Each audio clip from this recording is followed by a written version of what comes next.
Hola, ¿cómo están? Si me escuchan bien, si me ven bien, por favor, confirmen. Confirmen, ya veo que Tania está conectada. Hola, Tania. Camila también. Felicidades a ustedes por estos 5 años de Instar. Nada, demoré unos minutos en conectarme porque los datos no están funcionando siempre muy bien, cómodamente. Pero bueno, sí, finalmente pude conectarme. Me alegra que la gente se esté conectando. Veo a Lynn Cruz, veo a Norge Rodríguez, a María Matienzo. En fin, gracias. ¿Se ve perfecto y se oye bien? Siempre me preocupa que no se escuche bien. Me invitaron a conversar sobre la creación independiente en este contexto, de la epidemia de la COVID-19 por un lado, y por otro lado, el contexto político que tenemos de acoso extra, de molestias extra para creadores independientes, para periodistas, todo este repertorio de legislaciones que tenemos a cuestas ahora mismo, que pende sobre todos nosotros y nosotras como espada de Damocles. Y es el decreto 370, es el decreto 349, en fin, es todo un repertorio que a veces parece como un recurso del gobierno posterior a Fidel, posterior a la generación histórica. O sea, es como si ya careciendo de la legitimidad histórica, pues tengan entonces que dotarse como de una batería de recursos legales para presionar o para, dar visos de legitimidad a la aspiración de control que tienen sobre la creación, sobre el periodismo, en fin, lo que sabemos.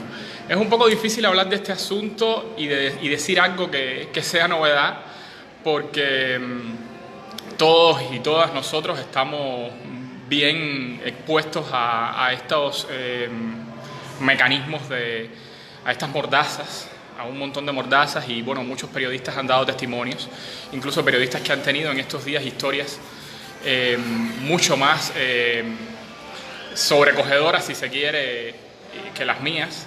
Estábamos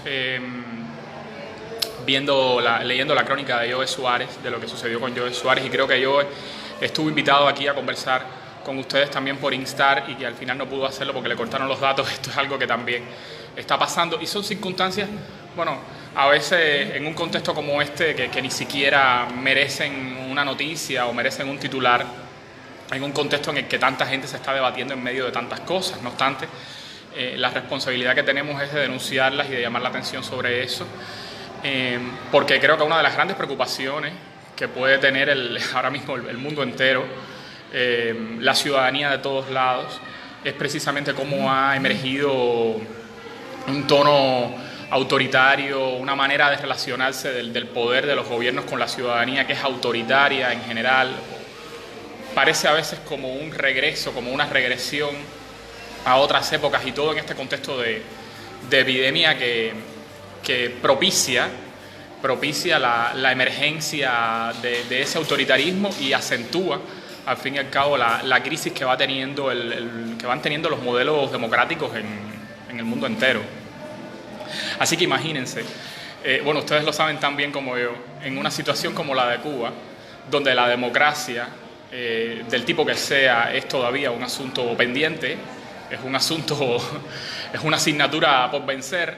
En un contexto como este, pues emergen con más fuerza los controles, emergen con más fuerza los recursos de presión, de todo tipo, de toda clase, y en esas circunstancias estamos trabajando. Vamos a ver si les puedo aportar algo un poco más puntual de cómo lo estamos haciendo en medio de todo esto.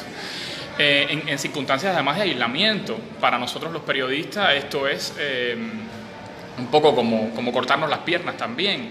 O sea, salir a la calle, interactuar con la gente, conversar con las fuentes, se hace mucho más difícil en esta situación. Sobre el trabajo de Tremenda Nota, ya habrán visto la cobertura que estuvimos haciendo del 11 de mayo. Bueno, ¿cómo la planificamos? Hace unos meses la comunidad LGBT estaba pensando, bueno, ¿qué vamos a hacer por el primer aniversario del 11 de mayo? O sea, ¿va a haber otra marcha del 11 de mayo? ¿Qué va a ocurrir? Y estábamos hace unos meses, bueno, conversando yo con los activistas, y estaban todos pensando, bueno, ¿ahora qué vamos a hacer? ¿Ahora qué va a pasar? ¿Cómo lo vamos a hacer? ¿Cómo va a reaccionar el gobierno? Estábamos en ese plan, o sea, yo conversando con ellos, dialogando, y bueno, finalmente las circunstancias actuales, la epidemia, pues impidió cualquier salida callejera, cualquier reedición del 11 de mayo de 2019, que al fin y al cabo las circunstancias vienen siendo más o menos las mismas, o sea, sigue planificado el referendo sobre el Código de Familia, el contexto sigue siendo más o menos el que era, así que hay razones para hacer otro 11 de mayo. De todos modos, también estaba la duda de si CNSX iba a mantenerse en la posición de suspender la famosa conga por la diversidad que estuvo haciendo durante una década y de la que ya no ha vuelto a hablarse más. Bueno, teniendo en cuenta que estamos bajo este aislamiento recomendado, nosotros en Tremenda Nota decidimos pues, que la mejor cobertura que podíamos dar era de análisis, de examen, de interpretación, de recuperación de la memoria del 11 de mayo de 2019. Y entonces invitamos a algunos intelectuales, a activistas, a simples participantes, aliados de la comunidad LGBT que estuvieron allí ese día. Y entonces compusimos un dossier donde hemos tenido la posibilidad de contar con textos de activistas e intelectuales que tienen una experiencia larga y que han ocupado lugares centrales en las luchas de las personas LGBTI por sus derechos en Cuba.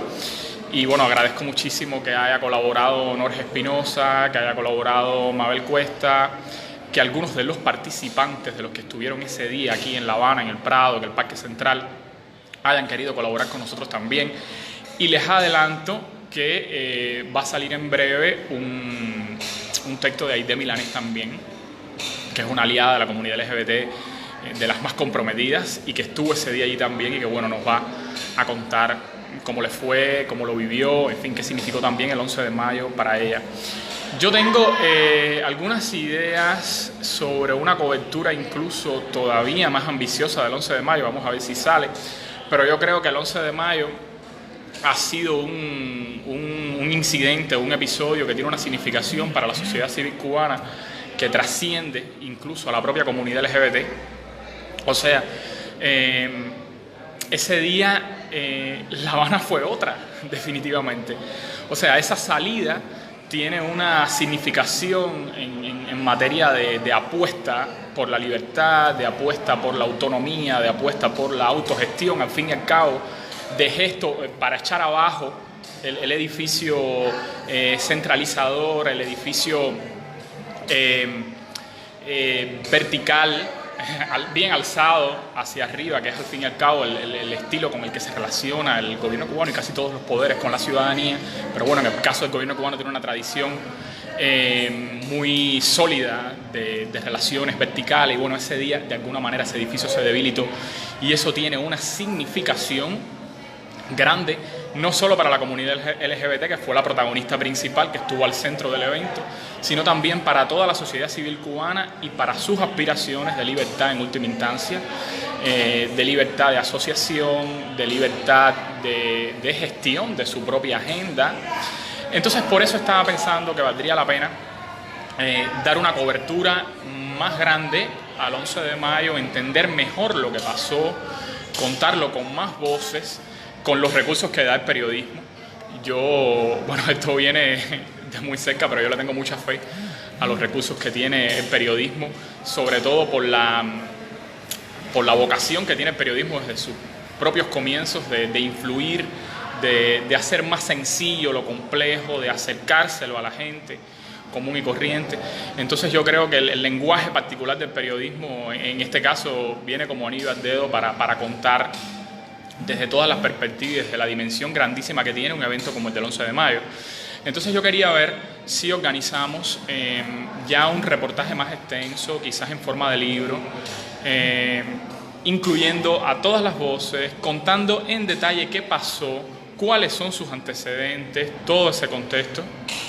Es un contexto riquísimo que arranca de los debates sobre el proyecto de constitución en 2018, pero si vienes a ver tiene sus raíces en los orígenes mismos del incipiente, pero cada vez más vigoroso, movimiento LGBTI cubano. Así que vamos a ver si por el camino podemos intentar esa cobertura más ambiciosa. Por lo pronto tenemos el dossier. Participó muchísima gente que está conectada. Gracias a todas ustedes, a todos ustedes. Gracias a Mabel Cuesta, que ya la mencioné hace un momento. Gracias a Yasmín Portales. Yasmín Portales ha sido una de las personas que ha estado en el centro del movimiento LGBT independiente y de una zona del movimiento LGBT independiente francamente revolucionadora, con posiciones de activismo y en materia de política también súper interesantes. Yasmín no estaba en La Habana, pero está en el dossier. Y tuvimos el chance de tener en el dossier, esto también fue un privilegio, a Boris González Arenas, que, a raíz de la foto donde aparece lanzando un grito de libertad en medio del 11 de mayo, Boris se convirtió un poco en la imagen icónica del 11 de mayo. Eso ha sido polémico también, se trata de una persona heterosexual, pero él no lo planificó. A veces hay instantes que quedan fijados para todos los tiempos y es el rostro de él crispado, dando un grito de libertad mientras la policía estaba reprimiendo a algunas personas ese día ahí en el Prado. Entonces tenemos un texto de Boris. El propósito que tuvimos en Tremenda Nota para invitar a Boris fue precisamente que se entendiera por qué la oposición había estado en el 11 de mayo, qué razones tenía para estar allí y que la propia oposición lo pudiera explicar, en este caso, con la voz de Boris González Arenas. La presencia ahí de la oposición fue un argumento que el gobierno, el discurso oficial, Mariela cuando compareció en la mesa redonda, estuvieron todo el tiempo aludiendo a la presencia de la oposición como si fuera un índice de legitimidad, o en este caso de deslegitimidad de la marcha del 11 de mayo. O sea, es como si dijeran, si la oposición estaba ahí, esa marcha no es ni tan genuina, ni tan legítima, ni es una marcha totalmente responsabilidad de la comunidad LGBT. Entonces, por eso invitamos a Boris, y la idea era que eso quedara bien claro, que se explicara cómo de pronto la agenda LGBT, que es una agenda que tiene vida propia, es una agenda con la que perfectamente otras agendas pueden simpatizar y otras personas pueden, sentirse reconocidas en algunas de las demandas o en última instancia en la sed de autonomía y de visibilidad que tiene la comunidad LGBT. Es un gesto de transversalidad. Esta palabrita le gusta a la academia, pero no tenemos una mejor para describir eso. Yo diría que es un gesto de coherencia.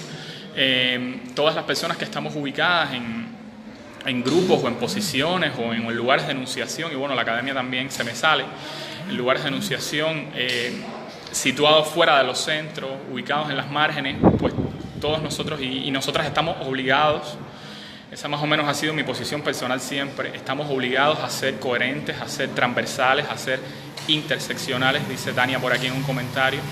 En resumen, a comprender las luchas de los otros y a asumir a veces que hay una raíz que comparten todas esas luchas y que comparten todas las agendas de los grupos, de las personas que estamos situadas en posiciones periféricas con respecto al poder, con respecto a los centros que detentan el poder. Entonces, ahí está el dossier. Por favor, si tienen tiempo, si tienen ganas, revísenlo, lean algunos de los textos. Vamos a seguir publicando textos durante todo el mes de mayo, ese dossier no ha cerrado. Vamos a incluir, como hemos hecho hasta ahora, crónicas, vamos a incluir también valoraciones Desde todas las posiciones, desde el tono de quien lo está evaluando desde presupuestos teóricos o académicos y desde el tono de quien lo vivió desde el activismo.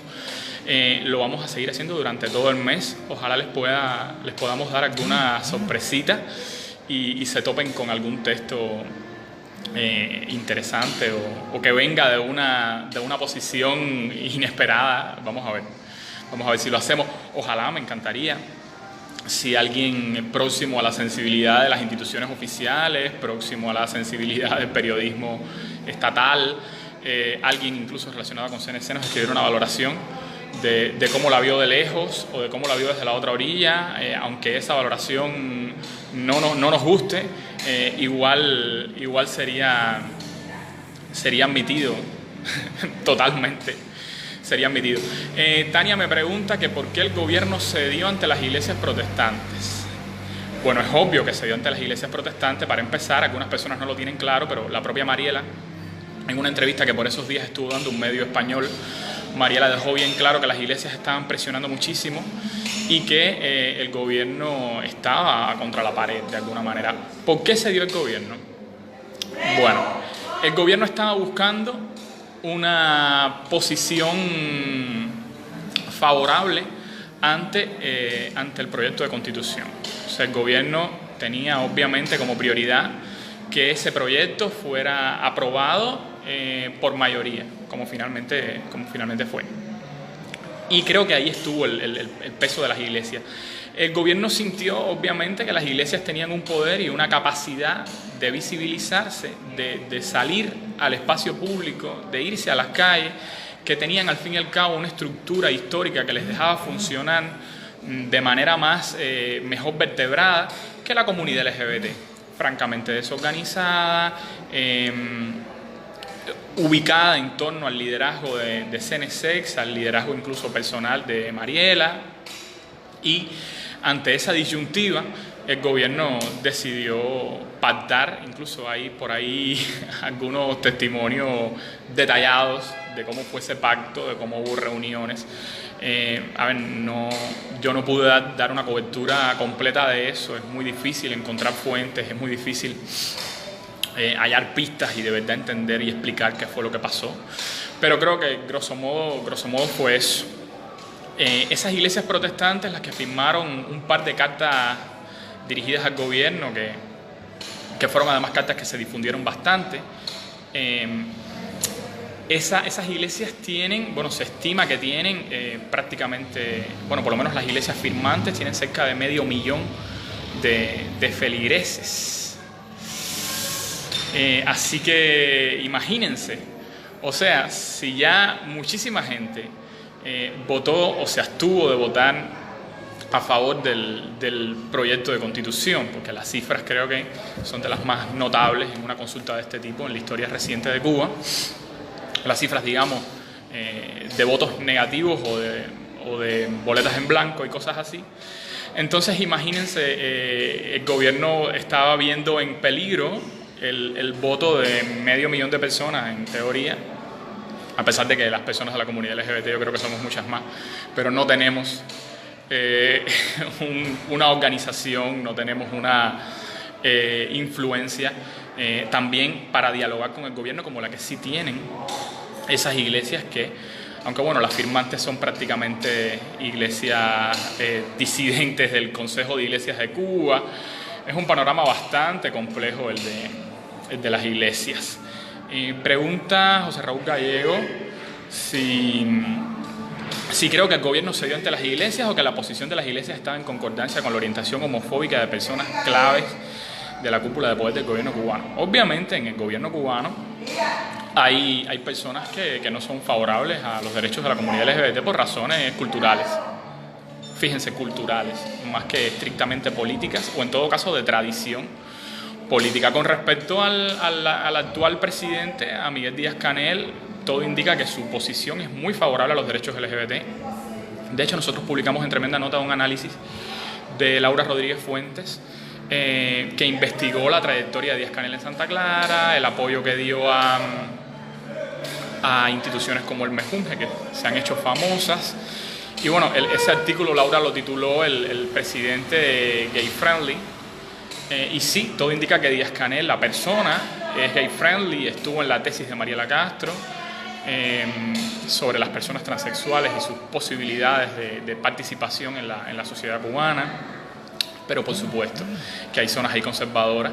Es el mismo gobierno de siempre, el mismo gobierno que adoptó políticas homofóbicas de Estado en décadas pasadas, políticas homofóbicas de Estado que por el camino se fueron puliendo o fueron cobrando su nivel, sobre todo ya en el actual siglo, en los 2000, pero que no obstante sus ecos todavía nos afectan. Y además, bueno, convivimos con personas de otras generaciones muy afectadas por esas políticas de Estado homofóbicas. Entonces sí, claro que ahí hay zonas de conflicto, obviamente con la parte más tradicional y con la parte más conservadora del gobierno cubano, de esa cúpula que dice José Raúl. No se puede descartar tampoco el peso que tuvieron las iglesias evangélicas basadas en Estados Unidos, o las iglesias evangélicas que ya tienen grandes feligresías en Cuba, pero cuyas bases están en Estados Unidos porque tienen bastante poder económico, y esas iglesias matrices, vamos a decir, pues aportaron muchísimos recursos y alentaron las salidas del fundamentalismo religioso contra la posibilidad de matrimonio igualitario en ese momento. Gracias, Luz, y Yasmín, por colgar los enlaces del artículo de Laura al que me refería hace un momento. Pues sí, hay evidencias de recursos para campañas, de el impulso que dieron estas iglesias conservadoras que tienen sus matrices en Estados Unidos también. La comunidad LGBT intentó responder con salidas públicas, o sea, salidas a la calle, con eventos públicos, intentó responder a la reacción de las iglesias, a la carta abierta que enviaron las iglesias al gobierno cubano, en fin. Pero la comunidad LGBT en ese momento no pudo resolverlo bien. También publicábamos en tremenda nota por aquellos días un artículo reflexionando sobre eso y cómo la comunidad LGBT estaba muy activa en las redes sociales, pero tenía dificultades para situar la discusión, para situar la agenda, para presionar, al fin y al cabo, en el espacio público, material. Como no había experiencia, no había tradición y la comunidad LGBT no había podido hacerlo. Finalmente lo hizo, y lo hizo el 11 de mayo de 2019. Yo en lo personal estoy orgullosísimo de que hayamos podido hacerlo. Después de eso, la comunidad LGBT ha hecho otras cosas. Recientemente la comunidad LGBT y algunos amigos, aliados, aliadas, nos fuimos al ICRT para reclamar por la censura de un beso entre dos hombres en una película. La televisión cubana parece estar en otra época definitivamente. O sea, está usando una tijera oxidada, que es la tijera de cortar de nuestros abuelos. Y bueno, la comunidad LGBT salió al ICRT y consiguió algo que no ha pasado muchas veces, y es que la institución, que tiene rango ministerial, la institución se disculpara públicamente, tuviera que publicar una nota de disculpa y reponer la película. Ese día hubo mucha desorganización allí, porque los que convocaron a la manifestación frente al ICRT de pronto se conformaron en un primer momento con la disculpa, pero es que ya estaban pasando otras cosas. Un activista habíamos sabido a esas alturas que un activista había sido detenido, que no había podido llegar, entonces porque estaba detenido, y fue en ese momento en el que algunos decidimos que había que continuar. Y les cuento, bueno, hay información sobre eso, varios medios dimos cobertura. Les cuento que había ese día allí frente al ICRT más policías de civil y policías de uniforme y patrullas de policía que personas LGBT propiamente, y aliados de las personas LGBT éramos bien pocos. Pero también se hizo pacíficamente, no se nos fue de control la situación. y el ICRT tuvo que admitir haberse equivocado. Ese fue el día que detuvieron a Luis Manuel Otero, por supuesto, que es otro momento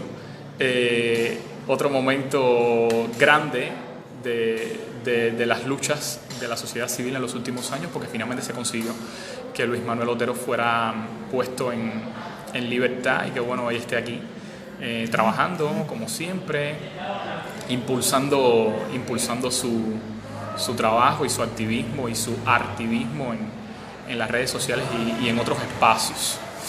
Entonces, bueno, a ver, les quiero contar un poco más sobre cómo está trabajando Tremenda Nota en estos días. Está siendo bien difícil hacerlo, realmente. O sea, estamos usando más el teléfono y las redes sociales que las maneras tradicionales de reunir información y de trabajar y de acceder a las fuentes. Lo estamos haciendo de otro modo para respetar la recomendación del aislamiento. Y bueno, tenemos un grupo de periodistas, por suerte, bastante grande ya y con un trabajo ya estable. La mayoría están aquí en La Habana. En provincias nos quedan menos, lamentablemente. Ya ustedes saben cómo es el desgaste de este trabajo. O sea, poco a poco la gente a veces cuelga los guantes por un rato o los cuelga para siempre y decide dedicarse a otra cosa. El periodismo en condiciones como esta o en cualquier situación, la que sea, es una profesión que desencadena estrés a niveles altos, posiblemente más que otras profesiones o a la altura de las profesiones que estresan más, o sea, cuyo desempeño responsable estresa bastante. Y entonces tenemos muchos amigos que se han exiliado el año pasado. Yo tenía más o menos por ahí la lista, pero cerca de 7 periodistas acabaron yéndose al exilio por distintas razones, por la presión que estaban sufriendo, bueno, también porque ya llega el momento en el que el periodismo se te hace una carga difícil de sobrellevar, y entonces algunos están en el exilio. Eso nos obligó a recomponer el equipo aquí en Cuba cuando yo regresé a La Habana en octubre pasado, a recomponer el equipo, pero bueno, hemos tenido suerte con eso. Tenemos un equipo de muchachos jóvenes, la mayoría se graduó de periodismo aquí en la Facultad de Comunicación de la Universidad de La Habana y ahora mismo tienen bastantes ganas de hacer y de trabajar, lo que lamentablemente la cuarentena y el estar quietos en casa no nos ayuda mucho realmente. De todas formas, mantenemos la aspiración de seguir siendo una de las fuentes principales, ojalá en algún momento seamos la fuente principal de información sobre la comunidad LGTBI cubana y sobre otros grupos también marginalizados. Ese también es el propósito. Hemos dado una cobertura bastante grande en los últimos meses a los eventos relacionados con la comunidad afrodescendiente y también, por supuesto, hemos tratado de estar bien cercanos y cercanas de las empresas, de las mujeres y del feminismo en Cuba, de ese feminismo que también está pariéndose trabajosamente, pero que cada vez tiene más espacios en las redes sociales y en la vida nuestra como sociedad. Ojalá pudiéramos estabilizar el trabajo. A veces es bien difícil encontrar estabilidad en las condiciones en las que trabajamos. O sea, tener gente que pueda dar una cobertura informativa de todo lo que pasa. Muchos de estos pequeños medios fundados por jóvenes periodistas en los últimos años a veces se han evitado las coberturas estrictamente informativas y han aspirado han optado por dedicarse a la crónica o al análisis, y entonces han evitado las coberturas informativas porque son bastante fatigosas en general. O sea, mantener a la audiencia digamos conectada con tu capacidad, o sea, hacerla depender de tu capacidad de mantenerla informada es bien difícil. Pero bueno, más o menos lo estamos intentando. O sea, el paisaje de medios independientes en Cuba es cada vez más grande. Se habla de una veintena de medios independientes, pero lo cierto es que incluso en esos medios independientes, no voy a hablar ya de los medios estatales, que es otro cosmos, en esos medios independientes es bastante difícil por momentos encontrar coberturas respetuosas, atentas al lenguaje inclusivo, atentas a la desventaja de algunos grupos. Es muy difícil, y bueno, algunos activistas lo han denunciado muchas veces. Sandra Álvarez, ojalá esté conectada por ahí, ha denunciado la misoginia o la revictimización de mujeres en medios independientes, sobre todo generalistas. Lo hacen comúnmente, y eso está conectado con nuestros modelos mentales, culturales, binarios, misóginos, y con la incapacidad relativa del gremio periodístico, de una parte importante del gremio periodístico, de ponerse al día en materia de teoría de género, de ponerse al día en asuntos que realmente, por suerte, a nosotros en Tremenda Nota nos ha interesado poner al centro de nuestro trabajo. O sea, si vamos a dar una cobertura relacionada con feminicidio, si vamos a hacer una cobertura relacionada con violencia de género, pues vamos a tratar de usar ese lenguaje y vamos a tratar de ser bien cuidadosos con las personas afectadas. Y bueno, yo digo que al final la idea es mirar a donde sea, mirar a lo que sea, examinar el asunto que sea desde los ojos de esas personas y de esos grupos que han estado históricamente en la periferia de los grandes discursos políticos, de los grandes discursos, en fin, en última instancia, culturales, de la cultura judio-cristiana occidental, en la que los cubanos también estamos ubicados. Bueno, estoy revisando los comentarios y las preguntas que nos están haciendo. Dice Tania por ahí, ¿qué consejos darías para lograr espacios donde coinciden diferentes ideologías y posiciones? Tania, eso es para mí ahora mismo una aspiración. O sea, como editor, como periodista, cada debate que podamos hacer, idealmente yo quisiera que todas las voces estén ahí. Yo me he acercado todo el tiempo a personas que trabajan en las instituciones. Cada vez que tenemos que escribir algo, digamos, darle cobertura a algo relacionado con el propio CENESEX, me he dirigido siempre a las autoridades de CENESEX y les he dado el chance de explicarse. En un escenario tan polarizado como el que tenemos, tan blanquinegro como el que tenemos, casi nunca se entiende cuál es la verdadera misión del periodismo, cuáles son las verdaderas posibilidades del periodismo. Todos nos piden un discurso y unas publicaciones de barricada. Nos lo pide el gobierno, así son sus publicaciones, los tantos órganos oficiales del Partido Comunista que salen impresos o que salen en internet, y los medios además audiovisuales también controlados por el partido. Nos lo pide también la oposición, hay que decirlo. O sea, la oposición también nos pide que seamos panfletos o que seamos menos periodistas. El argumento de la oposición es este. El argumento que tienen es que, bueno, estamos en una situación de desigualdad tan grande, incluso nosotros mismos los periodistas, que debemos, para decirlo en palabras populares, tirarnos la toalla mutuamente. Nosotros como periodistas, sobre todo los periodistas de mi generación, y bueno, los que son más jóvenes que yo, ni les cuento, tenemos una idea del periodismo que es otra, francamente.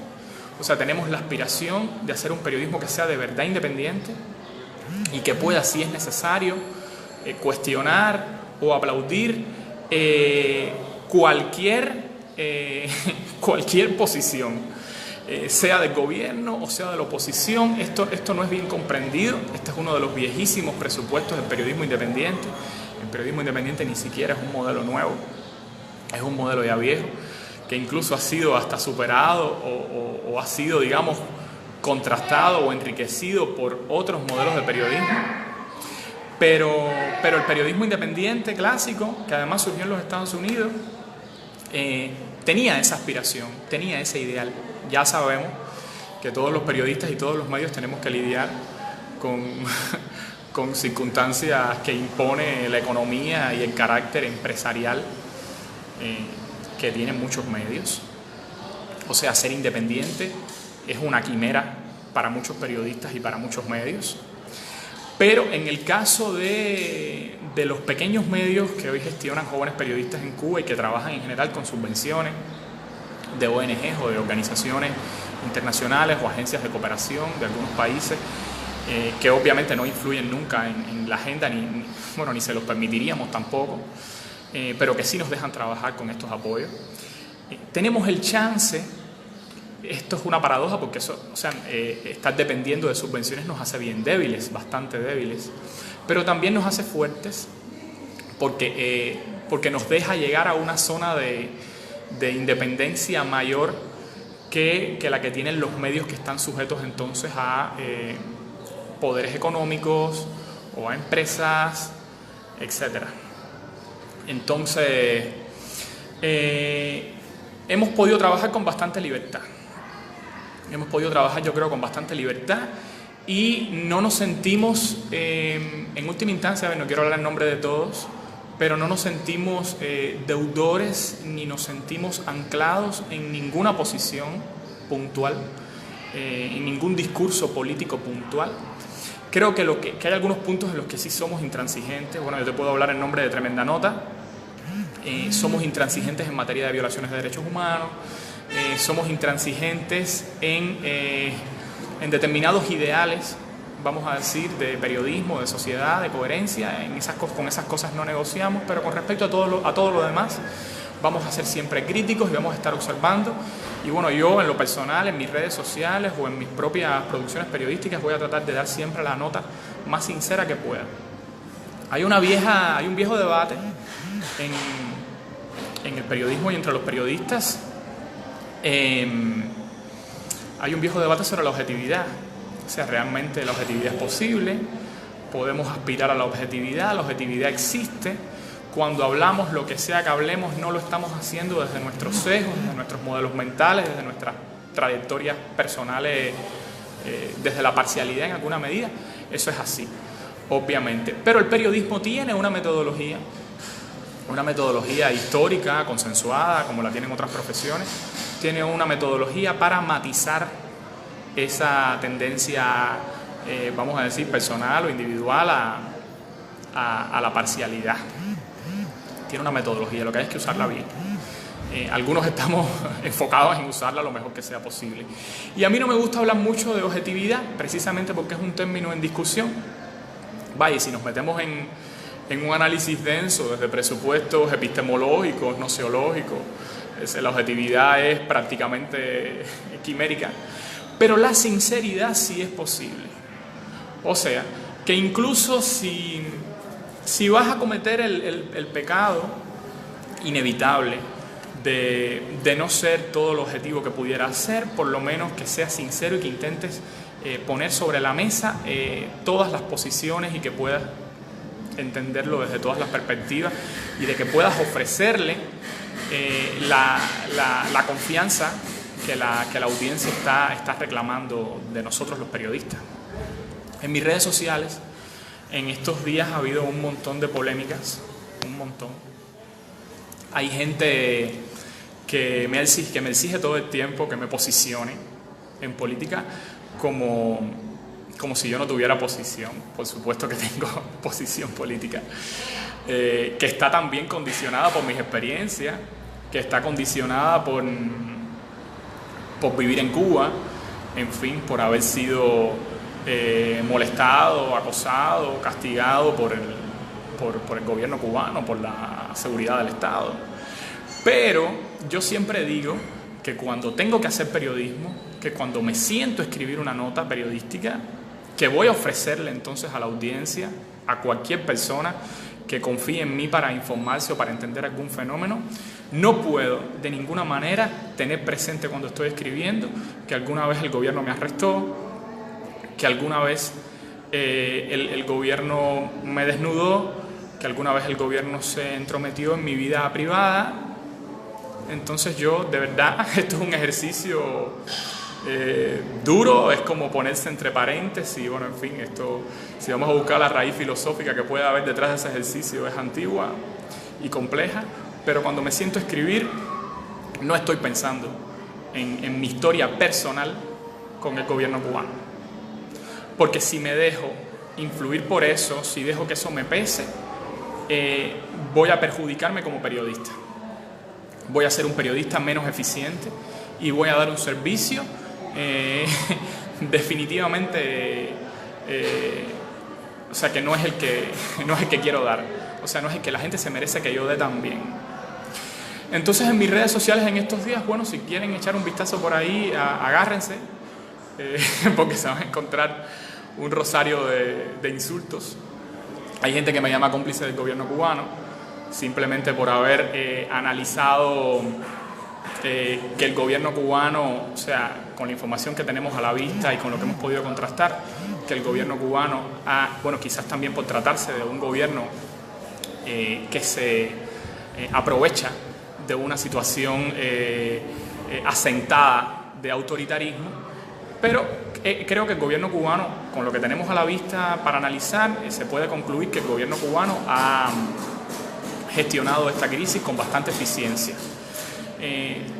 Decirlo es responsable, es muy responsable, creo, o sea, es algo que merece ser dicho. No puedo intentar como periodista, y ninguna persona debería intentarlo, ajustar la realidad, los hechos verificables a su sensibilidad o a su estado mental o a sus prejuicios. Entonces, cada vez que voy a juzgar algo, sea que perjudique o que favorezca al gobierno cubano o al estadounidense o al que sea, lo voy a decir siempre desde esa aspiración de sinceridad. Fíjense, vamos a dejar la objetividad a un lado, porque la objetividad ya sabemos que es un mito sobreestimado. Tania pregunta sobre el periodismo de investigación. Tania, el periodismo de investigación obviamente es posible, y ahí tenemos a la vista algunos buenos ejemplos. Sobre todo los ha dado Periodismo de Barrio. Es la publicación que más los ha dado. O sea, ahí está el reportaje de Mónica Baró, que fue premiado con el premio Gao. Ahí está también el reportaje de Julio Batista. Bueno, son periodistas de mi generación y han podido dar algunos buenos ejemplos de periodismo de investigación. No obstante, sigue pendiente. Sigue pendiente, y de eso podríamos hablar, si tú quieres, más ampliamente en otra directa, y podríamos invitar a otros periodistas para que también den, o sea, no solo yo, porque realmente tengo el deseo de hacer periodismo de investigación. Creo que todos los periodistas tenemos ese deseo, pero en las condiciones en las que trabajamos, ante la imposibilidad de acceder a datos, lidiando con datos además incompletos probablemente, o con datos insuficientes, o con datos envejecidos, hacer periodismo de investigación en estas condiciones es bien difícil. Es bien difícil. Una amiga periodista me decía una vez que si en Cuba no hay más periodistas reprimidos, o no hay más periodistas muertos o en problemas, es porque no hemos dado grandes piezas de investigación. Bueno, ella tiene bastante razón.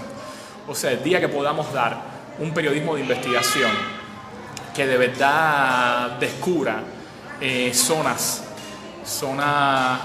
hondas y seguramente sórdidas de cómo funciona el poder, de cómo se relaciona el poder político con el poder económico, etcétera.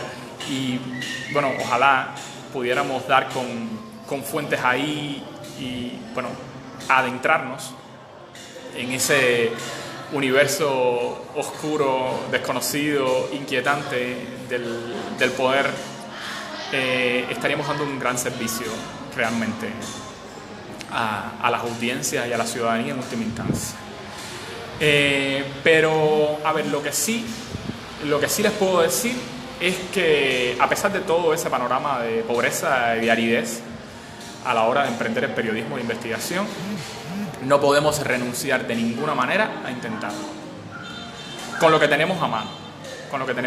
Hay buenos ejemplos de reportajes de investigaciones periodísticas eficientes, contundentes, totalmente verificadas y capaces de influir, que se hicieron en condiciones como las nuestras, que se hicieron en situaciones como la que tenemos en Cuba, o sea, que se hicieron en estas mismas condiciones. O sea, vivir bajo un gobierno autoritario, en un Estado que ha construido un escenario de relaciones y de control totalitarios. Todo eso no puede ser nunca una justificación para que no demos un buen periodismo, o para que no demos realmente el mejor periodismo posible. Aunque sea difícil, hay que debatirse todos los días en ese empeño, porque si no realmente tendríamos que dedicarnos a otra cosa. Sería mejor que nos dedicáramos a otra cosa. Realmente. Esto lo he hablado con muchísimos colegas cuando nos encontramos, nos ponemos a hablar de periodismo. No queda otra. Y entonces estamos todo el tiempo... Yo a veces he tenido conflictos con algunos amigos que... esto es inevitable, fíjate, no es crítica ni es nada. A veces uno tiende como a rendirse, ¿no? Uno dice, bueno, así no se puede... y tiene una respuesta para esto que, bueno, esto es imposible, así es el totalitarismo y ya. El totalitarismo o el posttotalitarismo, porque ya vamos transitando también, el posttotalitarismo no es que el totalitarismo se acabó, fíjense, a ver por si alguien se confunde. El posttotalitarismo es el escenario donde el totalitarismo adquirió una forma, digamos, más cansada, más fatigada, donde ya se ha sentado hasta raíces bien hondas y está entonces adquiriendo otras formas, ¿no? Bueno, esa no es una respuesta para el periodismo. O sea, yo no puedo pararme mañana delante de la audiencia, delante de la opinión pública y decirles, bueno, yo les dejo una nota mala o insuficiente o con poquitas fuentes o yo no les puedo decir realmente lo que está pasando aquí porque yo vivo bajo un totalitarismo. Y ya está, o sea, no, no hay nada que hacer. Esa no puede ser nunca la respuesta. Nunca puede ser la respuesta. Hay que intentarlo de todas maneras. Hay que ir a las fuentes que tenemos, hay que usar lo que tenemos a mano. Hay que hacerlo. Hay que hacerlo. Si no, es mejor dedicarnos a otra cosa. O sea, meternos emprendedores o... Bueno, no creo que nadie quiera volver a los medios estatales. En general la gente lo que hace en esos casos es renunciar al periodismo y es lamentable. Le ha pasado a un montón de amigos, a un montón de colegas. Me dice mi amiga Yasmín Portales que si creo posible la colaboración entre activistas LGBTI independientes de Cuba y organizaciones similares de otras naciones. Yasmín, esa colaboración nunca se ha concretado. Ha habido colaboración en alguna medida, pero no se ha concretado. Algunas organizaciones del activismo LGBT, sobre todo en el ámbito latinoamericano, tienen alianzas francas, confesas, abiertas con CNSX, y entonces creo que tienen ciertas dificultades, ciertos prejuicios para acercarse o aceptar el diálogo o la cooperación con organizaciones independientes en Cuba, que además tú sabes son también bastante débiles, bastante frágiles. Entonces, bueno, ojalá eso se pudiera concretar. Sería bueno para el activismo cubano que tiene tanto camino por recorrer. Ojalá se pudiera, pero ya sabes que, por ejemplo, la Federación de Organizaciones LGBT más influyente, ILGA, en su variante regional, ILGALAC, es muy próxima a la sensibilidad de CNSX y tiene una posición entonces bastante prudente, bastante acrítica. O sea, no hicieron un comunicado sobre la represión del 11 de mayo. Son organizaciones, también tengo que decirte por mi experiencia, y bueno, tú también las conoces, son organizaciones que no funcionan de manera muy orgánica, o sea, no están bien vertebradas, no son muy eficientes, no están muy organizadas realmente. Algunas han sido influyentes en sus países, pero tener una influencia entonces regional, bueno, eso es a lo que aspira ILGALAC. No ha cambiado mucho desde 2014. En 2014, amigos, Yasmín y yo y otros activistas LGBT estuvimos en la conferencia que organizó Ilgalak y celebró aquí en Cuba con el auspicio de CENESEX. Allí por supuesto estaba Mariela, etc.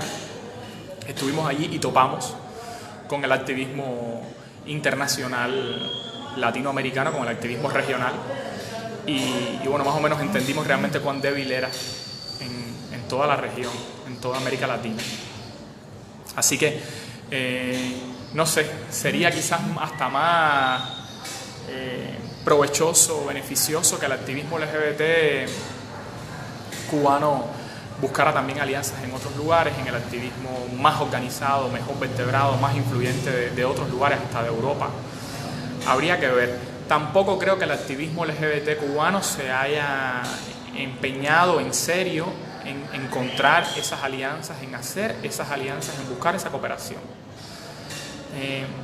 Ese camino se lo ha dejado libre el activismo cubano independiente, se lo ha dejado libre al CENESEX, porque Mariela sí lo ha hecho muy bien, el CENESEX sí lo ha hecho con éxito.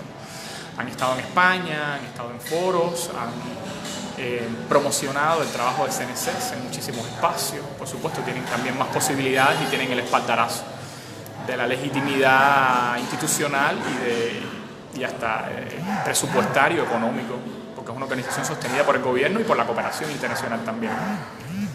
Me dice Magdiel que si creo que podemos unirnos la comunidad LGBT en pos de un movimiento interno para que se nos escuche. Esa es la idea. Esa es la idea, y obviamente es posible.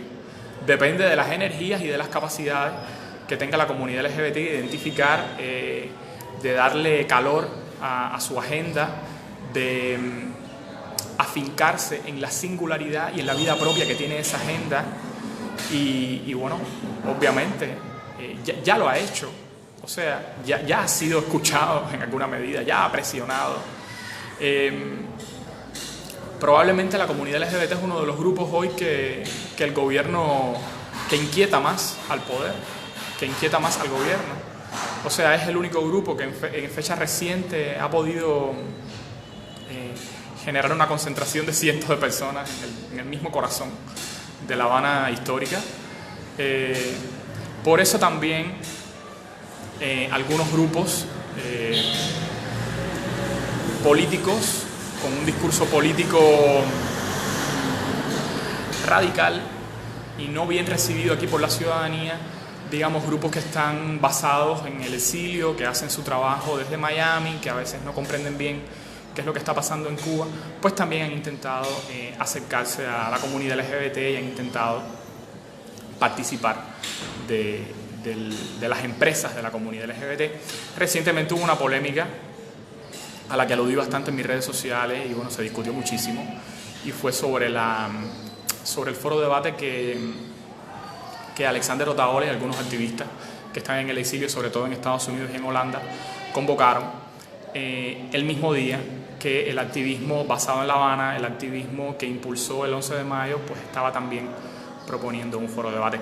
Quiero dejar bien claro lo que pasó ahí, porque ya sé que las pasiones se desataron. Algunos estaban diciendo que no queríamos participar del foro de Otaola, que nos considerábamos los poseedores de la verdad, los dueños del 11 de mayo, hubo muchísimos criterios. Quiero decirles que ese no era el espíritu de esos días en ningún sentido. Simplemente sentíamos que faltaba respeto, faltaba delicadeza por parte de quienes organizaron un foro de debate, no siendo parte activa del movimiento LGBT, y no es que no lo pudieran organizar, es que vinieron sin ningún tipo de negociación a ofrecer, digamos, su crédito público, a ofrecer sus plataformas, obviamente con mucho tráfico y todo eso, pero no lo hicieron desde una perspectiva razonable, respetuosa. Son personas también que obviamente pueden tener el foro de debate que quieran, pero son personas que tienen una posición con la que buena parte del activismo LGBT que trabaja aquí en La Habana no coincide. O sea, posiciones con las que es difícil simpatizar. O sea, si te la pasa, o sea, si tu personalidad como figura pública la estás basando en un discurso político intransigente, en un discurso político que algunos creemos que contribuye a debilitar a la ciudadanía y al pueblo cubano y no a empoderarlo.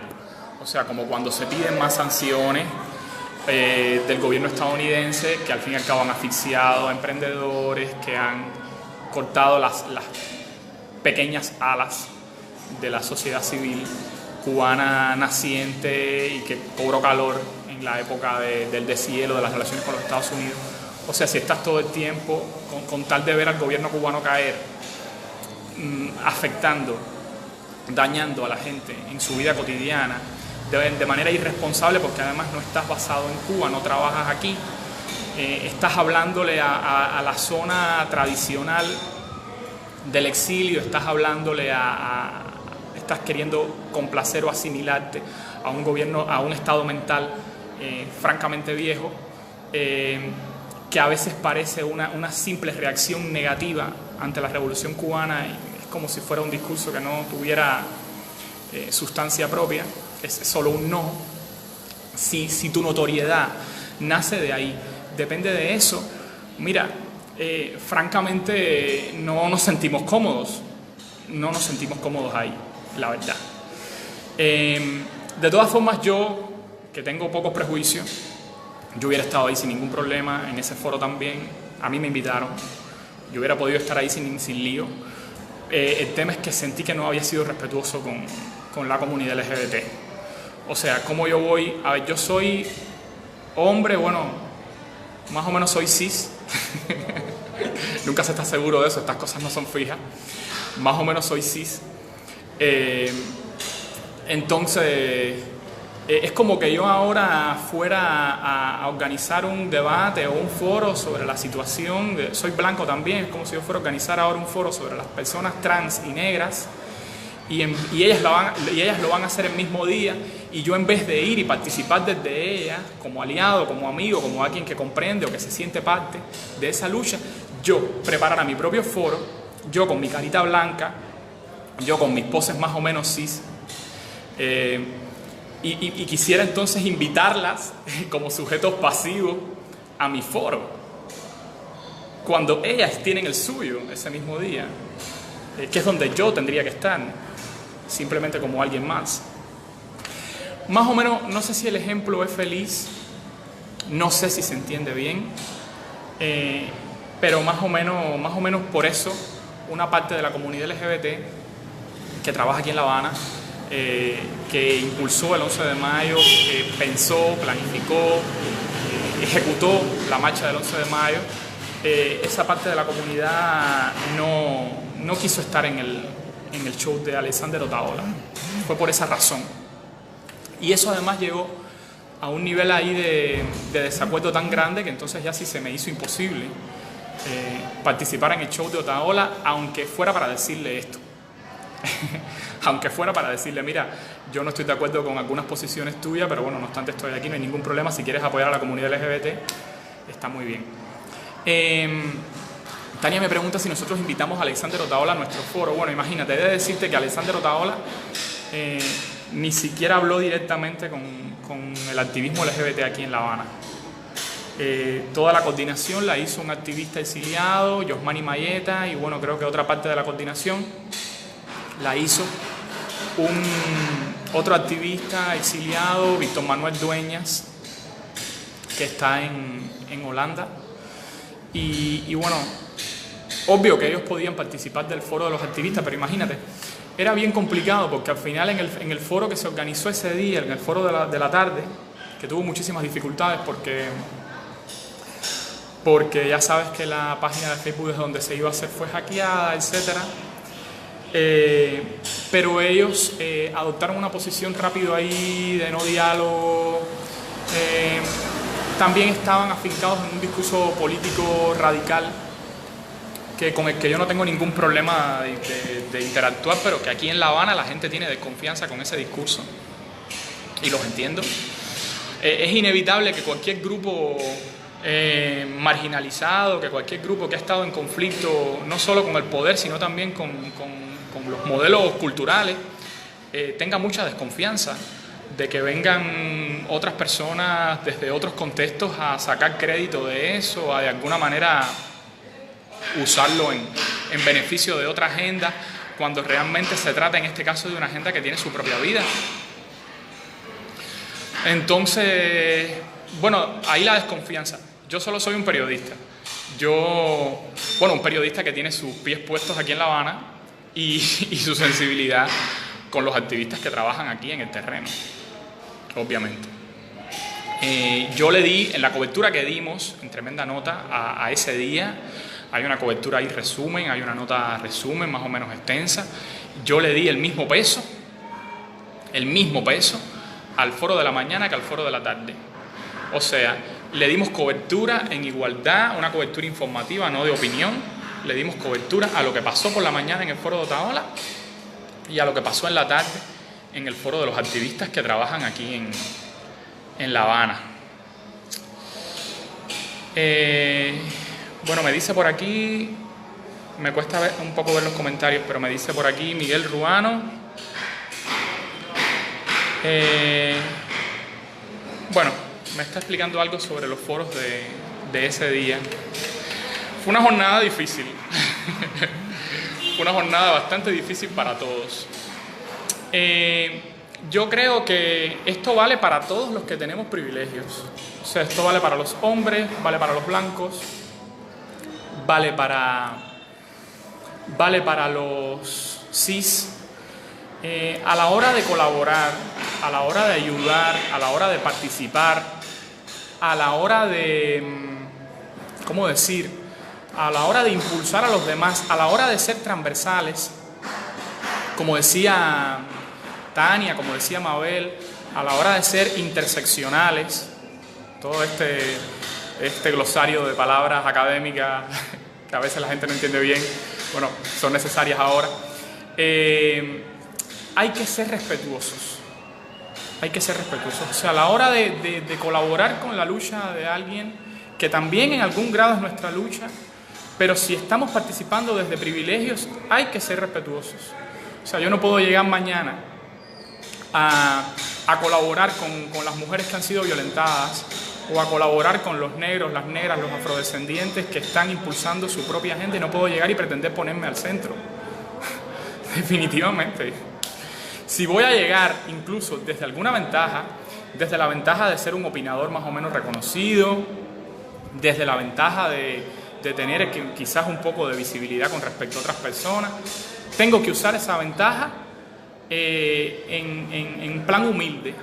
O sea, en plan coge mi ventaja para que tú dispongas de mi ventaja. No venir así, tú sabes, en una alfombra roja, bajarme de una limusina y decir, bueno, he llegado y espero que me agradezcan esta entrada triunfal. Ubíquense aquí alrededor mío y vamos ahora a hablar de los problemas de ustedes. La comunidad LGBT, la comunidad afrodescendiente, las mujeres, las personas trans, los periodistas independientes, los opositores que trabajan en Cuba, merecen respeto, incluso de las personas que quieren echarnos una mano, pero que no están trabajando en Cuba y que a veces con las mejores intenciones tienen el empeño de impulsar nuestras propias agendas, las agendas de todos, las agendas de la ciudadanía de los cubanos, pero están en otro escenario, están intentando también ponerse a la altura de otros discursos que aquí no son bien comprendidos o están en un discurso negativo a ultranza, y entonces realmente yo creo que hay que ser respetuoso y asumir cada uno cuál es su lugar de enunciación. Eso no quiere decir no participar o arrinconarse, ni mucho menos, pero dejar que las personas que están en el terreno hagan su papel y lo hagan coherentemente, en libertad. Y, o sea, hay que distinguir entre la colaboración beneficiosa que se puede hacer y el deseo de ubicarse al centro de una discusión o de una situación en la que francamente no estás ubicado al centro. por muchas circunstancias. O sea, porque has tenido que irte al exilio, porque has decidido no vivir en Cuba, en fin. O sea, esto es pura madurez. Esto es pura madurez. Les estoy hablando de experiencias que tengo en mis redes sociales todos los días. De cosas que pasan, gente que llega con determinadas opiniones, con determinadas exigencias. A veces es un poco agotador. Yo trato hasta donde puedo. Yo digo que, les voy a ser muy sincero, yo digo que esto es un poco un personaje mío, mi personaje de periodista. Yo trato de ser muy paciente, de escucharlos a todos, de responderles a todos. Siempre lo hago. Siempre lo hago.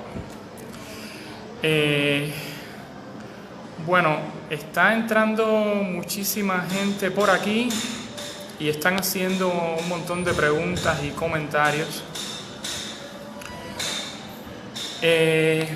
No sé si debamos ya cerrar o terminar esta conversación que se ha hecho un poco larga.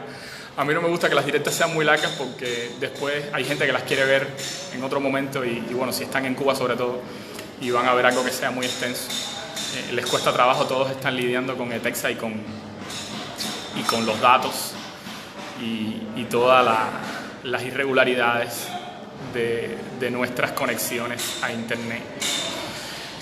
Si creen que podemos terminar, bueno, yo les agradezco muchísimo que se hayan conectado. Estoy viendo 50 personas conectadas ahora mismo. Que hayan acudido a la invitación del Instituto de Activismo Hannah Arendt, la invitación que me hicieron Tania, Camila, Marta María, que no puede estar aquí porque no tiene datos, se la cortaron también. Entonces, nada, espero que nos podamos volver a ver y que finalmente las estadísticas sobre la COVID sean bien precisas y de verdad la curva esté bajando y todo se esté yendo y podamos volver a la normalidad. Yo estoy loco por ir a Sabana Grande. Tengo muchísimas ganas de pasar por allá. Veo gente que me está diciendo aquí que no me vaya. Miren, por hoy hay que irse. De todas formas, no sé, desde mi página, Michael González Vivero, desde mi perfil, puedo hacer otras directas en el futuro y no sé, y entretenernos un poco en estos días de confinamiento, que en el caso de Cuba es un confinamiento, bueno, obviando el desabastecimiento y las dificultades de tener una vida con lo mínimo, pero es un confinamiento menos estricto que el de otros lugares. A ver, veo gente que me está haciendo preguntas y las voy a responder antes de irme, ¿sí? Lilian Ruiz Andarcio, ¿me quieres preguntar algo? Pero acaba de preguntármelo. Por favor. A ver.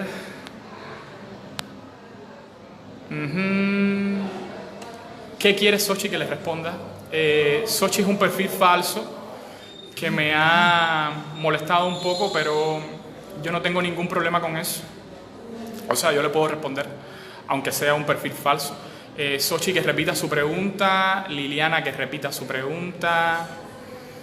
A ver, dice Xochitl, ¿qué piensas del reconocimiento del proyecto El Estornudo y Mónica Baró cuando reconoció públicamente que recibe dinero del gobierno de los Estados Unidos a través del Fondo Nacional para, me imagino que está hablando de NED?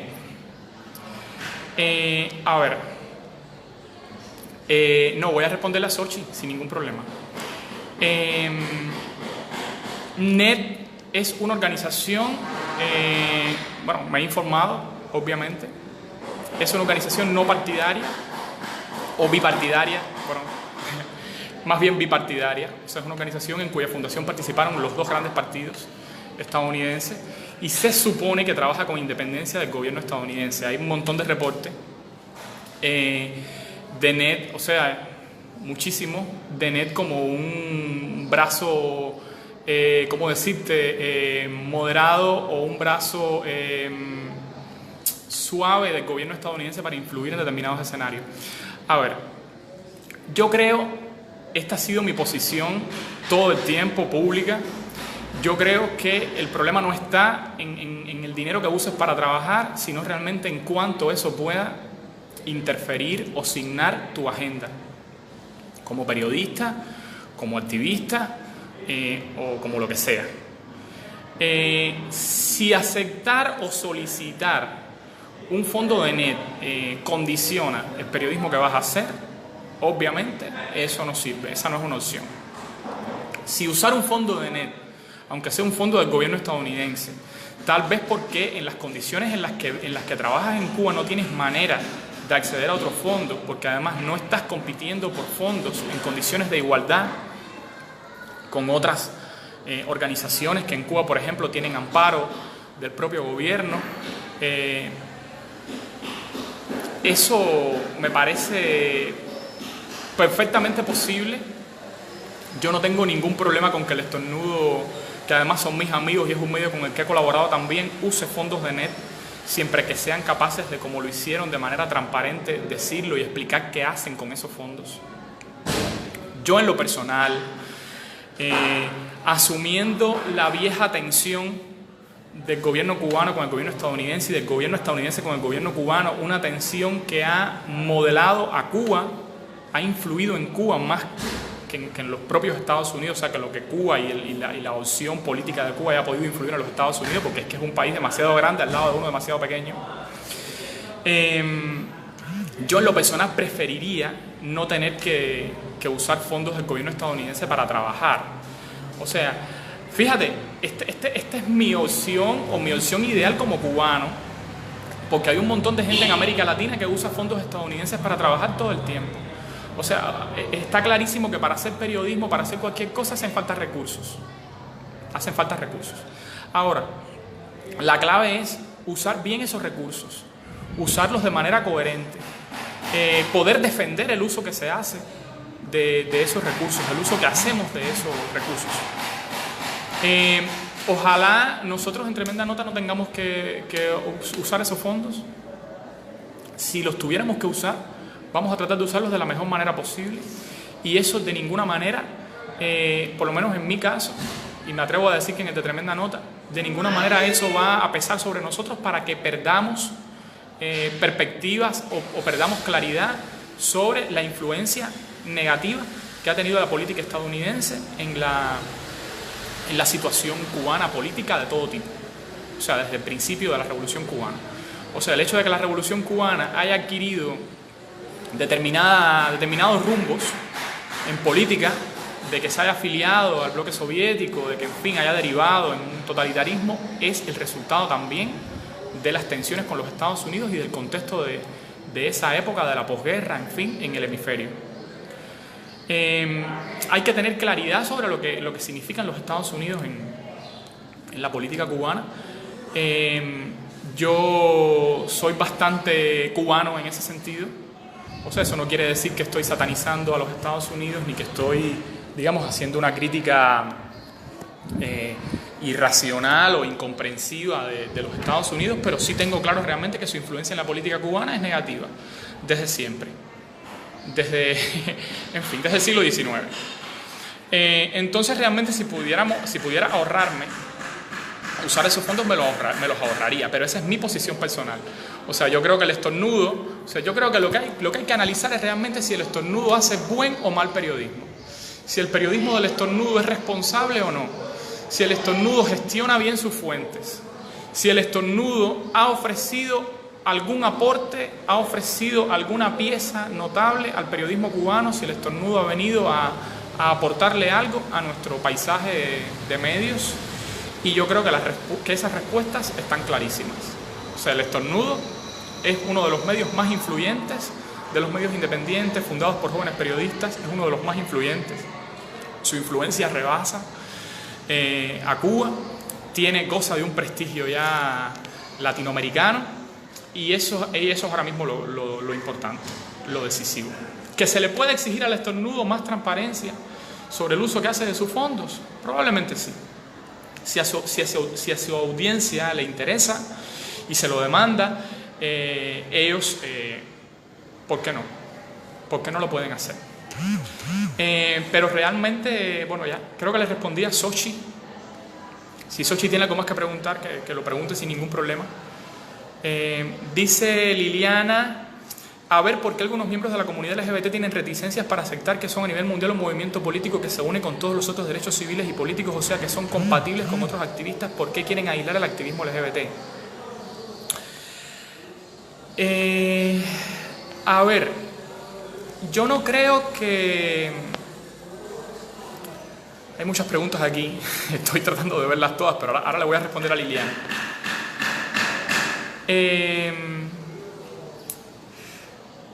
A ver, yo no creo que el camino sea ese.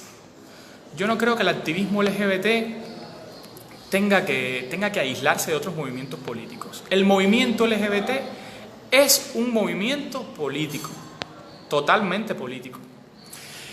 El problema está en que los movimientos políticos de talante más radical o que están afincados en un discurso de intolerancia en algún grado, obviamente no encajan con la agenda LGBT. Es como que, no sé, es como si tuvieras que salir de la mano con alguien con quien no te sientes cómodo. Es más o menos eso. El movimiento LGBT en Cuba, el movimiento LGBT independiente, está convencido del carácter político de su trabajo. Está completamente convencido. O sea, cualquier defensa de derechos humanos es política. Estoy diciendo cosas obvias, muy obvias, que en Cuba a veces no están claras, lamentablemente. El discurso de CNSX ha tratado de acentuar ese, ¿cómo decirte?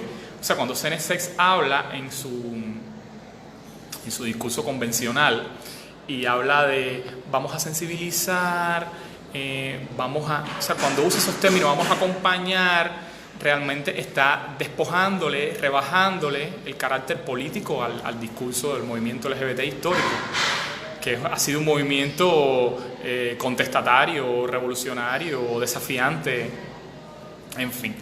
Yo creo que esas alianzas son importantes, Lilian, y esas alianzas hay que hacerlas.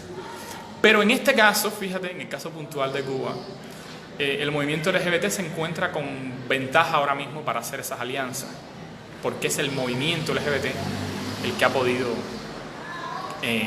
ubicarse en el espacio público ahora mismo con posibilidades, con ventaja.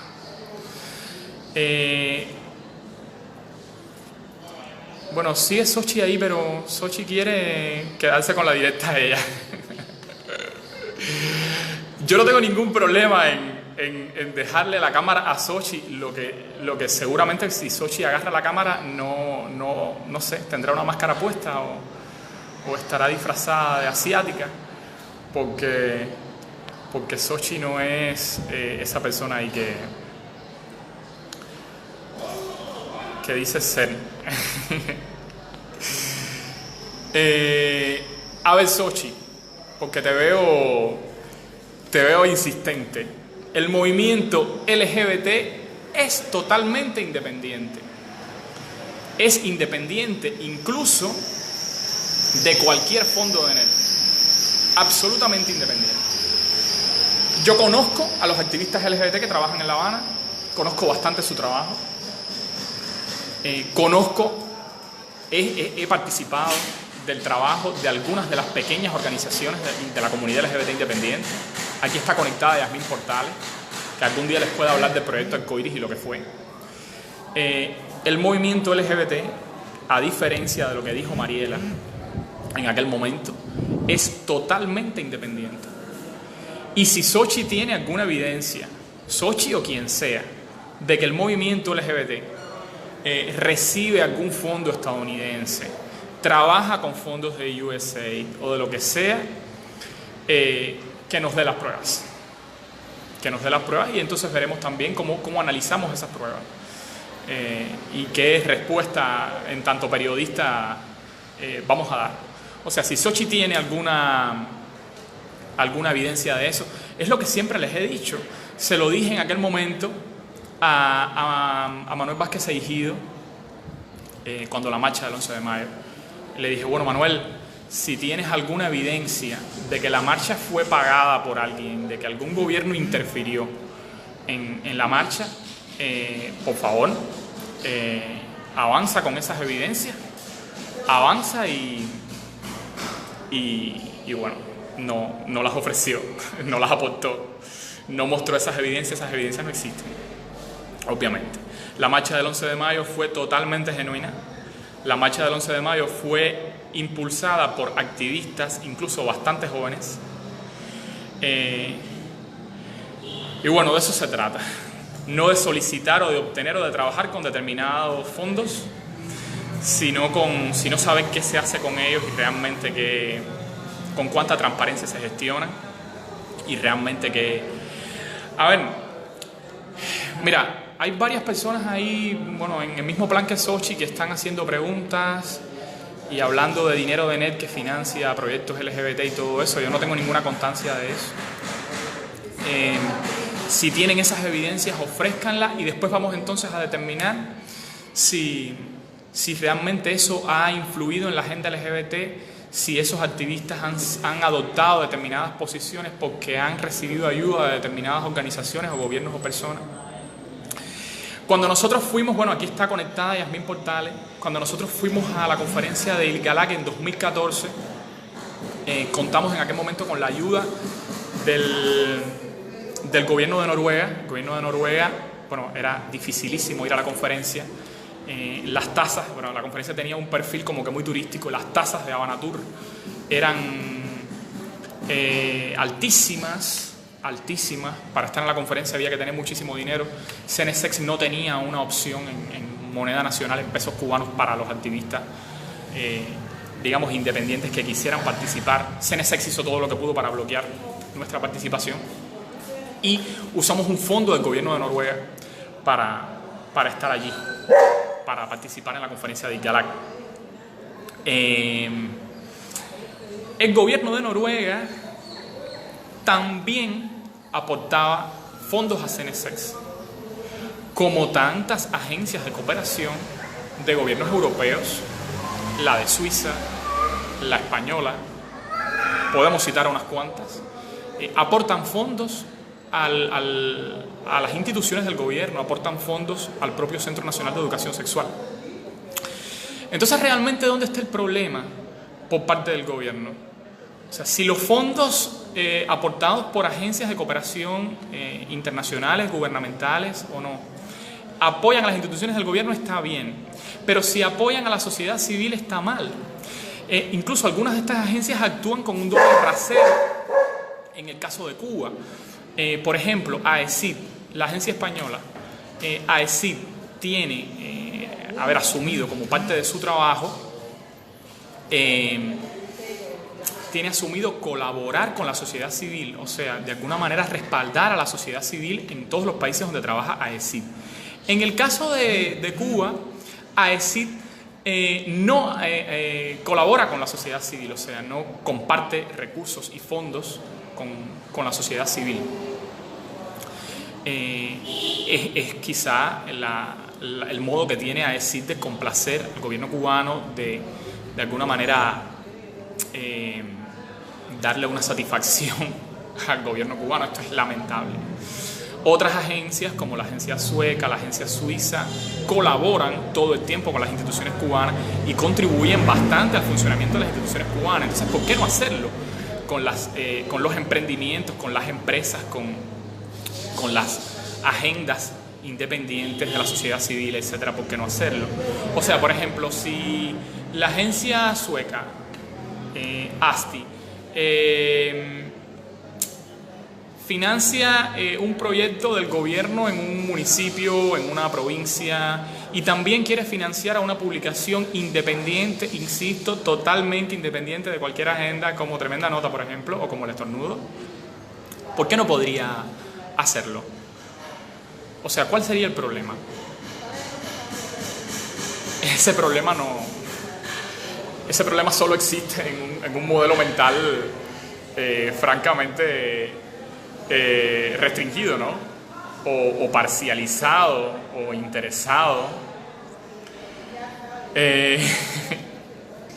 No tengo creo que nada nuevo que decirle a Xochitl y bueno, a los otros perfiles falsos que han entrado, con los que siempre he estado dispuesto a dialogar en mis redes sociales, fíjense. O sea, perfiles que han venido a insultarme o a ofrecer información mía personal o a publicar fotos mías desnudo, incluso porque en todo su trabajo de espionaje las han obtenido, las tienen. Y yo en un momento, no sé si fue la misma Xochitl o si fue otro de estos perfiles, me dijeron, bueno, vamos a publicar fotos tuyas, qué sé yo, le dije, adelante, adelante, incluso pensé, yo no tengo ningún problema. A ver, yo he vivido lo suficiente como para haber aprendido por el camino que uno no tiene que avergonzarse de sus cuerpos, ni de su desnudez, ni de ningún asunto relacionado con lo sexual o con lo corporal. Y aprendí también por el camino que el cuerpo es una categoría femenina. O sea, cuando el cuerpo es amenazado, cuando el cuerpo es agredido, hay un gesto ahí, digamos, en la agresión, que es un gesto machista. Entonces yo no tengo de verdad ningún problema con que Xochitl publique mis fotos desnudo. De hecho, lo pensé como un gesto de respuesta, de activismo, si se quiere, o lo que sea, de performance. Aparecer yo desnudo en fotos así, pero las más sinceras, insisto en lo de la sinceridad, en fotos las más sinceras del mundo, y bueno, aparecer desnudo sin ningún problema, con todas mis imperfecciones, para decirle al gobierno, para decirle a la policía que no pueden chantajearnos más con nuestros cuerpos, o sea, que nuestros cuerpos no son moneda de cambio, o sea, que no van a presionarnos con eso. Me alegra que Xochitl lo esté leyendo para que sepa que da igual, que mañana puede publicar la foto que quiera. El gobierno tiene ahora mismo un álbum de material potencialmente pornográfico mío, potencialmente, no quiero decir que necesariamente la gente tenga que excitarse conmigo, ni mucho menos, pero no dudo que la policía se ha beneficiado mucho de esas imágenes mías y que en momentos críticos, en momentos, qué sé yo, de soledad, algunos policías hayan usado mis fotos y hasta hayan pasado un buen rato. Lamentablemente yo no lo consentí, yo no les di esas fotos. Esas fotos me las robaron. Y sí, claro que sí, me dice Alejandra Piñeiro, que es otro perfil de esos, me dice, estás malo a cantidad. Obviamente que estoy malísimo, pero ustedes, bueno, tienen ahí ustedes se divierten con eso. Me dice Xochitl que Xochitl, no te puedes coger la transmisión para ti, definitivamente hay otras personas, pero te voy a responder. O sea, me dice Xochitl que de quien recibe dinero Tremenda Nota. Tremenda Nota es un proyecto, y bueno, si quieren les hago un poquito la historia. Tremenda Nota es un proyecto que surgió en 2017. Éramos un grupo de periodistas que ni siquiera vivíamos en La Habana. Estábamos en Santa Clara. Es el mismo grupo de periodistas, siempre hago este cuento, es una gran historia. Es el mismo grupo de periodistas que firmó la Carta de Santa Clara, aquella carta que desde el seno de un medio oficial, desde el seno del periódico Vanguardia, de un órgano del partido, le dijo a la UPEC, a la Unión de Periodistas, al único gremio autorizado en el país, les dijo, miren, queremos libertad de expresión, queremos publicar en cualquier lado, queremos hacer periodismo independiente. Ese grupo de periodistas por el camino quiso fundar un medio y lo veíamos como una posibilidad remota.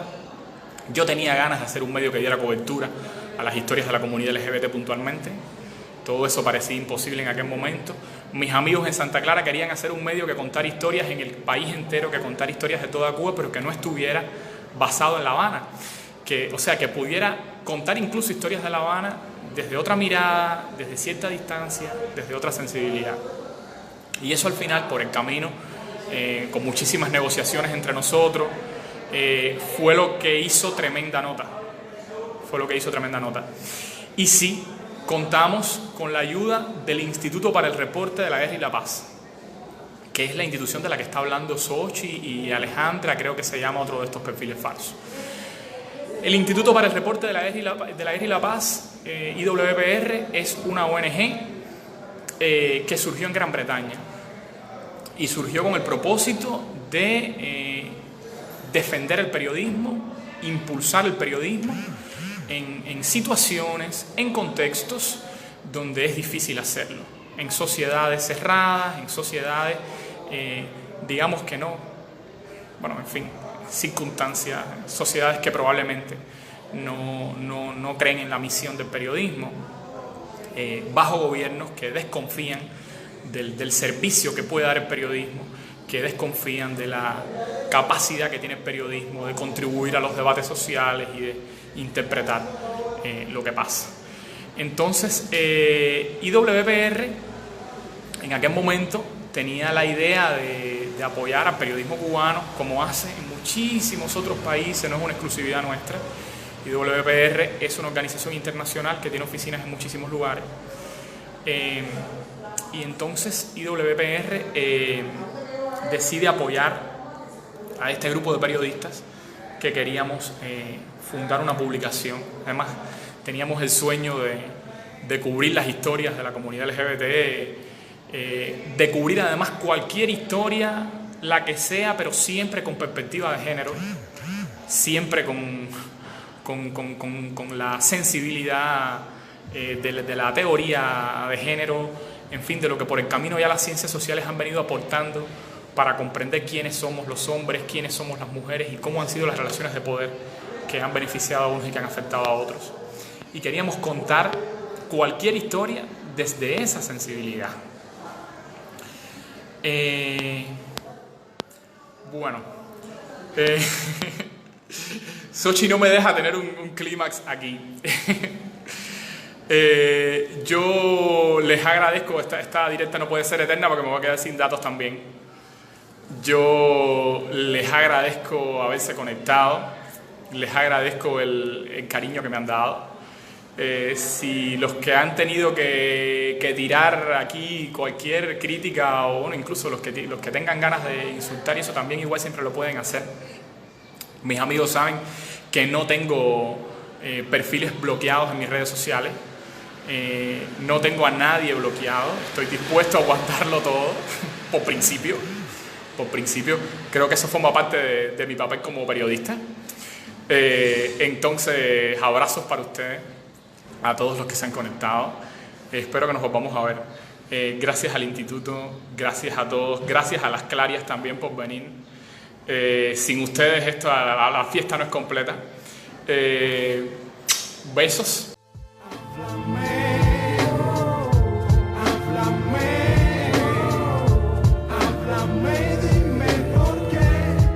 Sucedieron esas cosas.